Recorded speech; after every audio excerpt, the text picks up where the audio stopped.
Hi hello guys, welcome back to another video. So last வீடியோவில் retention rules பற்றி அன்அஃபிஷியலான நியூஸை சொல்லியிருந்தோம். இப்போ வந்து அஃபிஷியலான நியூஸ் வந்திருக்கு.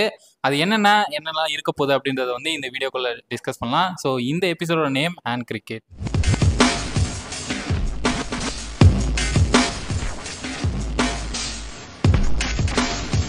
ஐபிஎல் 2025க்கான மெகா ஆக்ஷன் வந்து நவம்பர் மாதத்தில் நடக்க இந்த நிலையில் ரிட்டென்ஷன்ஸ் மற்றும் ரீட்டைன் பிளேயர்ஸ்க்கான ரூல்ஸை வந்து இப்போ பிசிசிஐ நேற்று தான் ரிலீஸ் பண்ணியிருந்தாங்க. ஸோ அதில் என்னென்ன இருக்குன்னா, ஃபர்ஸ்ட் ரூல்ஸாக ஒரு டீம் வந்து 6 பிளேயர்ஸ் வரையும் நம்ம வந்து ரீட்டைன் பண்ணிக்கலாம். அதுவும் காம்பினேஷன்ஸ் ஆஃப் ஆர்டிஎம் மற்றும் ரீட்டைன். ஸோ அது வந்து டீம் வந்து முடிவு பண்ணுறது தான் அவங்க வந்து ஆர்டிஎம்மாக போகிறாங்களா இல்லை ரீட்டைன் பண்ணுறாங்களா அப்படின்றது. ஸோ இதில் வந்து ரீட்டைனுக்காக ஒரு ஸ்பிளிட் ஒன்று கொடுத்துருக்காங்க. இங்கே தான் பிசிசிஐ வந்து பெரிய ட்விஸ்ட் கொடுத்துருக்காங்க. ஸோ இப்போ ஃபர்ஸ்ட் பிளேயரை வந்து 18 கோடிக்கும், ரெண்டாவது பிளேயர் வந்து 14 கோடிக்கும், மூணாவது பிளேயரை வந்து 11 கோடிக்கும். ஸோ 3 பிளேயர் வரைக்கும் தான் டீம்ஸ் வந்து மேக்ஸிமம் போவாங்க அப்படின்ட்டு எதிர்பார்க்கப்படுது. இதில் 4வது பிளேயரை வந்து எவ்வளோக்கு எடுப்பாங்க அப்படின்னா, அவங்க ரீட்டைன் பண்ணணும்னா 18 கோடி கொடுத்து தான் ரீட்டைன் பண்ணணும். ஸோ 5வது பிளேயரை வந்து 14 கோடி கொடுத்து ரீட்டைன் பண்ணணும். ஸோ அன்கேப்டு பிளேயர்ஸ்க்கு வந்து எவ்வளோ இருக்குன்னா மேக்ஸிமம் 4. ஸோ இங்கே தான் வந்து செக் வைக்கிறாங்க எல்லா ஐபிஎல் டீம்ஸுக்கும். ஸோ 2வது ரூல் என்ன அப்படின்னு பார்த்தீங்கன்னா, மேக்ஸிமம் 5 இந்தியன் பிளேயர்ஸ் இல்லைனா ஓவர்சீஸ் பிளேயர்ஸ் காம்பினேஷன்ஸில் ரீட்டைன் பண்ணலாம். அது மட்டும் இல்லாமல் 2 அன்கேப்டு பிளேயர்ஸ் இந்த 6 பேரில் இருந்தே ஆகணும்.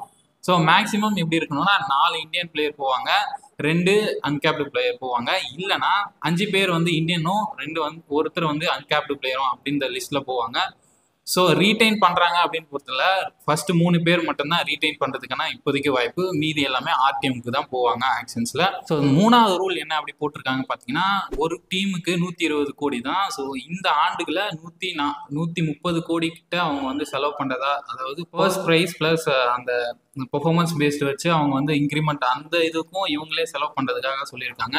ஸோ ஒரு டீமுக்கு 120 கோடி மட்டும்தான் ஆக்ஷனில் அவங்க யூஸ் பண்ண முடியும். அதையும் இப்போ சொல்லியிருக்காங்க.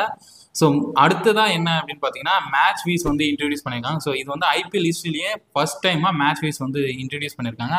அந்த மேட்ச் ஃபீஸ் எப்படி இருக்குன்னா, 7.5 lakhs வந்து ஒரு மேட்ச்சுக்கு வந்து கொடுக்க போகிறாங்க. ஸோ இதை வந்து அன்கேப்டு பிளேயர்ஸ் யாராச்சும் கம்மி ப்ரைஸில் எடுக்கப்பட்டால், அதுவும் ஆக்ஷனில் கம்மி ப்ரைஸில் எடுக்கப்பட்டால் அவங்களுக்கு வந்து இது வந்து ரொம்ப யூஸ்ஃபுல்லாக இருக்கும். ஸோ இவங்க வந்து த்ரோ அவுட் வந்து விளையாடுற பட்சத்தில், இன்கேஸ் இந்த இம்பாக்ட் பிளேயர் ரூல்லையும் விளையாடுறாங்க, அந்த பட்சத்தில் வந்து அவங்க வந்து பயனடைவாங்க அப்படின்றது தான் இந்த ரூல் நம்மளுக்கு சொல்லுது. ஸோ அடுத்த ரூல் யாருக்கு அப்படின்னு பார்த்தீங்கன்னா, ஃபாரின் பிளேயர்ஸ் வந்து நம்மளுக்கு வந்து கான்ட்ராக்டுக்கு சைன் பண்ணுவாங்க. ஸோ ஃபர்ஸ்ட் மெகா ஆக்ஷனில் ரிஜிஸ்டர் பண்ணாமல் மினி ஆக்ஷன் 2 இருக்கு இல்லையா, ஸோ அதுக்கு வந்தாங்கன்னா அது வந்து கம்ப்ளீட்டாக ஒத்துக்கப்படாத, ரிஜிஸ்டர் பண்ணணும். அவங்க வந்து ஆக்ஷனில் எடுக்கப்படாத பட்சத்தில் இங்கே வந்து அவங்க வந்து மினி ஆக்ஷனில் போகிறாங்களா இல்லையா அப்படின்றத வந்து சொல்லியிருக்காங்க. எனி ஓவர்சீஸ் பிளேயர்ஸ் வந்து ரிஜிஸ்டர் பண்ணணும். ஸோ ரிஜிஸ்டர் பண்ணால் மட்டும்தான் மினி ஆக்ஷன்லேயும் அவங்க வந்து கலந்துக்க முடியும். ஸோ அப்படி ரிஜிஸ்டர் பண்ணிவிட்டு கலந்துக்க முடியாத போகிற பட்சத்தில் 2 இயர்ஸ் வந்து பேன் பண்ணுவாங்க. ஸோ அடுத்த வருஷம் அடுத்த ஏலத்துக்கு மட்டும்தான் அவங்க வர முடியும். ஸோ இது இப்போதைக்கு இந்த ரூல்ஸ் வந்து 2025லேருந்து 2027க்கான அந்த ரூல்ஸ் மட்டும்தான் விட்டுருக்காங்க.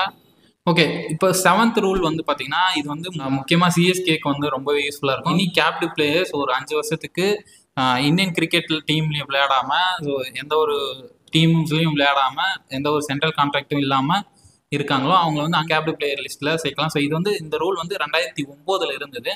அதுக்கப்புறம் 2021 வந்து நீக்கிட்டாங்க. இப்போ மறுபடியும் அதை வந்து ரீகன்சிடர் பண்ணி இதில் ஆட் பண்ணியிருக்காங்க. ஸோ இதன் மூலயமா டோனி வந்து விளையாடுறதுக்கான வாய்ப்புகள் அதிகமாக இருக்குது.